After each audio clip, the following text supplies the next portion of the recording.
4월 21일 금요일 새벽 기도회를 시작하겠습니다. 사도신경을 고백하시고 찬송가 41장을 부르신 후에 하나님의 말씀을 함께 나누겠습니다. 오늘 하나님께서 저희에게 주신 말씀은 사무엘하 6장 16절부터 23절까지의 말씀입니다. 여호와의 궤가 다윗성으로 들어올 때에 사울의 딸 미갈이 창으로 내다보다가 다윗 왕이 여호와 앞에서 뛰놀며 춤추는 것을 보고 심중에 그를 업신 여기니라. 여호와의 궤를 메고 들어가서 다윗이 그것을 위하여 친 장막 가운데 그 준비한 자리에 그것을 두매 다윗이 번제와 화목제를 여호와 앞에 드리니라. 다윗이 번제와 화목제 드리기를 마치고 만군의 여호와의 이름으로 백성에게 축복하고 모든 백성 곧 온 이스라엘 무리에게 남녀를 막론하고 떡 한 개와 고기 한 조각과 건포도 떡 한 덩이씩 나누어 주매 모든 백성이 각기 집으로 돌아가니라.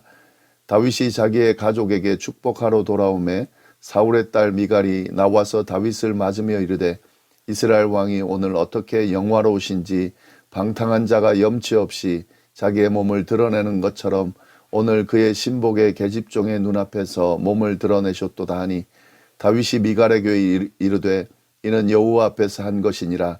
그가 내 아버지와 그의 온 집을 버리시고 나를 택하사 나를 여호와의 백성 이스라엘의 주권자로 삼으셨으니 내가 여호와 앞에서 뛰놀리라. 내가 이보다 더 낮아져서 스스로 천하게 보일지라도 내가 말한 바 계집종에게는 내가 높임을 받으리라 한지라. 그러므로 사울의 딸 미갈이 죽는 날까지 그에게 자식이 없으니라. 아멘. 다윗은 온 이스라엘 왕으로 즉위한 후에 무엇보다도 먼저 방치되었던 언약궤를 예루살렘으로 이송해 왔습니다. 언약궤에 대한 이해가 부족해서 이송 중에 우사가 죽는 사건으로 잠시 멈추기도 했지만 결국 예루살렘으로 가지고 왔습니다. 이는 하나님 중심의 이스라엘을 회복하기 위한 조치였습니다. 사울과는 완전히 다른 그런 왕으로서의 행보를 보이고 있다는 것을 우리가 볼 수가 있습니다. 오늘 본문은 언약궤를 예루살렘으로 가지고 와서 다윗성으로 드리는 중에 있었던 모습을 소개하고 있습니다. 여기서 특별히 주목해야 될 부분은 언약궤를 들여올 때 다윗의 모습과 이를 본 그의 아내 미갈의 반응입니다. 둘을 대조하면서 오늘 본문을 보도록 하겠습니다. 먼저 언약궤가 다윗성으로 들어갈 때 다윗의 모습을 보겠습니다. 다윗은 하나님의 궤를 드리면서 정성을 다하고 있습니다. 뿐만 아니라 기뻐하고 즐거워하면서 자신의 감정을 감추지 않고 있습니다.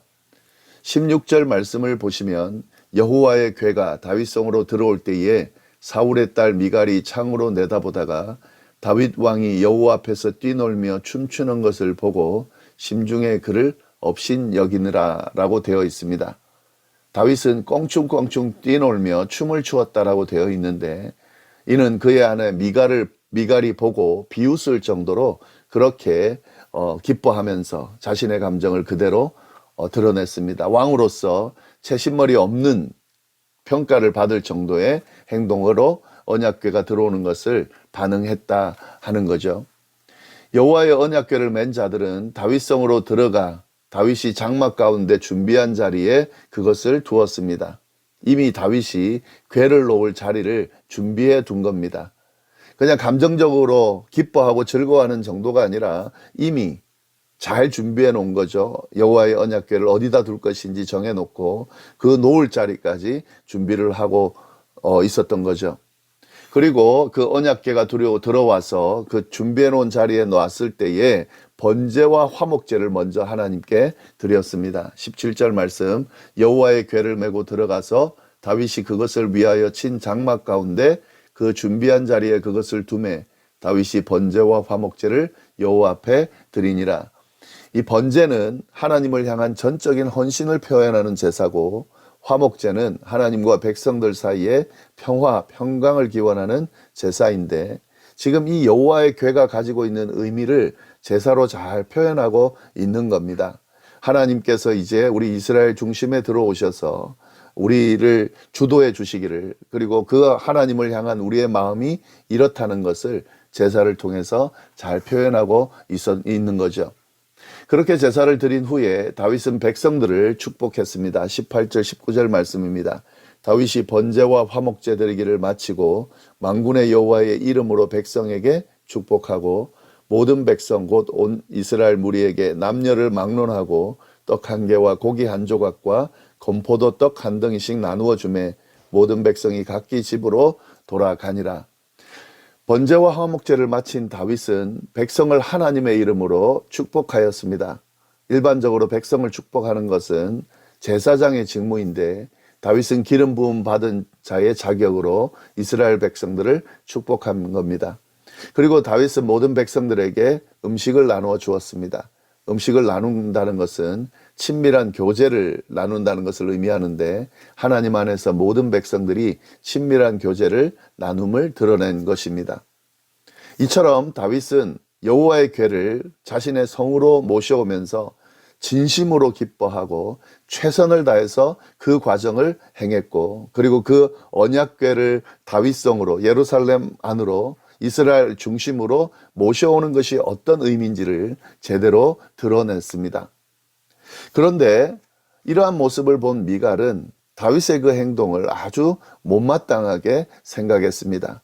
다윗이 뛰며 춤추는 모습을 보고 비웃었던 미갈은 언약궤를 옮기고 그리고 난 뒤에 이스라엘 백성들을 다 축복한 이후에 이제 마지막으로 자기 가족을 축복하러 온 다윗을 향하여 비난의 소리를 쏟아부었습니다. 20절 말씀 보시면요. 다윗이 자기의 가족에게 축복하러 돌아오매 사울의 딸 미갈이 나와서 다윗을 맞으며 이르되 이스라엘 왕이 오늘 어떻게 영화로우신지 방탕한 자가 염치 없이 자기의 몸을 드러내는 것처럼 오늘 그 신복의 계집종 눈앞에서 몸을 드러내셨도다 하니, 다윗이 춤추면서 다윗성으로 언약궤를 들여오는 것을 창문으로 보면서 마음속으로 비웃었던 그 미갈은 그냥 마음속으로 가지고 있던 생각을 다윗 앞에서 쏟아놓습니다. 그러면서 비난합니다. 사실은 지금 가족을 축복하러 온 그런 다윗이거든요. 언약궤의 그 의미를 이제 이스라엘 중심으로 하나님을 모셨다라고 하는, 그리고 그 하나님께서 이스라엘을 또 우리 가족을 축복하신다라고 하는 그런 일종의 메시지를 전하러 온 다윗에게 비난의 소리를 쏟아놓고 있는 거죠. 다윗의 행동이 잘못됐다는 겁니다. 이스라엘 왕으로서 드러내야 하는 모습이 아니었다는 겁니다. 다윗을 비꼬면서 이야기하죠. 어찌나 영화로우신지 방탕한 자가 염치 없이 자기의 몸을 드러내는 것과 같다는 거죠. 방탕한 자가 자기 몸을 드러내면서 해발레 하는 것과 똑같이 하고 있다는 거죠. 그걸 비꼬면서 어찌나 영화로우신지라고 그렇게 비꼬고 있습니다. 그러면서 신복의 그 계집종들이 그를 비웃을 거라는 거죠. 이렇게 정말 사실은 하지 말아야 될, 남편에게 하지 말아야 하고 특히 왕에게 하지 말아야 될 모습을 이야기를 적나라하게 미갈이 다윗에게 쏟아놓고 있습니다. 그런 반응을 보이는 미갈에게 다윗은 분명하게 이야기합니다. 21절 22절 말씀입니다. 다윗이 미갈에게 이르되 이는 여호와 앞에서 한 것이니라. 그가 내 아버지와 그의 온 집을 버리시고 나를 택하사 나를 여호와의 백성 이스라엘의 주권자로 삼으셨으니 내가 여호와 앞에서 뛰놀리라. 내가 이보다 더 낮아져서 스스로 천하게 보일지라도 내가 말한 바 계집종에게는 내가 높임을 받으리라 한지라. 다윗은 사람들 앞이 아니라 하나님 앞에서 행한 행동이었음을 분명히 합니다. 다윗도 왕으로서의 체신을 알고 있죠. 그러나 지금 하나님 앞에서 지금 행하고 있는 거죠. 사람들을 의식하고 행동한 것이 아니라는 거죠. 그는 자신에게 행하신 하나님의 그 은혜를 생각하면서 그렇게 반응할 수밖에 없었음을 분명하게 이야기하고 있습니다. 하나님 앞에서 더 채통 없이 행동해서 스스로 낮아진다 할지라도 자기는 그렇게 행할 것이라는 거죠. 이건 하나님 앞에서 당연히 행할 모습이고 도리어 이 모습을 계집종들이 보고 다윗을 도리어 우러러 볼 것이라고 분명하게 이야기하고 있습니다. 다윗은 오직 하나님 바라보면서 하나님 앞에서 그 은혜를 생각하면서 행동했던 겁니다. 그런데 미갈은 하나님 앞에서 행했다는 것은 전혀 생각하지 않고 오직 사람들만 의식하면서 그렇게 비난하고 있는 거죠. 이 사무엘하 저자가 보면은요, 다윗의 행동이 하나님 앞에서 행해졌다는 것을 여러 번에 걸쳐서 분명하게 이야기합니다. 16절 보시면은 이렇게 되어 있습니다. 여호와의 개가 다윗성으로 들어올 때에 사울의 딸 미갈이 창으로 내다보다가 다윗 왕이 여호와 앞에서 뛰놀며 춤추는 것을 보고 심중에 그를 업신여겼다.